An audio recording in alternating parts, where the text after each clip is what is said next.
مساء الخير. ان شاء الله النهارده نعمل مع بعض الفطاير اللي انت شايفينها قدامكم دي. جميله، تنفع للعشاء وتنفع للفطار. انا بصراحه كنت عاملاها للعشاء. هنبدا مع بعض نعمل وصفه.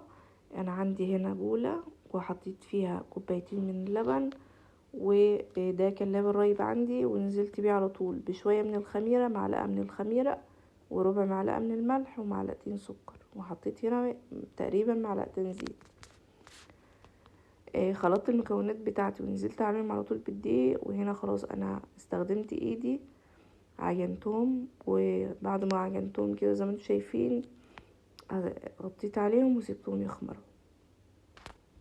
كان عندي حبايتين من البطاطس سلقتهم وكنت مجهزاهم، حطيتهم كده في بولة ونزلت عليهم بالبهارات بتاعتي، ملح وفلفل وكمون وبابريكا، وعندي سنة من الشطة ده اللي حاببها سبايسي، وعلى طول نزلت بالجبنة الموزاريلا وشوية من حبة البركة.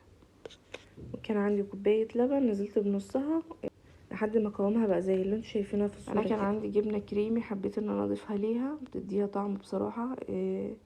نزلت على طول ب3 معالق من الجبنة الكريمي وقلبتهم، وبدأت احشي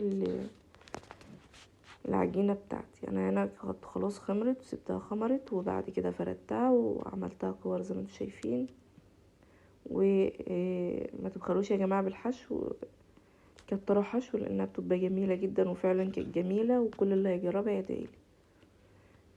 انا هنا حطيتها سبتها في الصينية تخمر، وبعد كده جبت واحدة تانية وعملتها.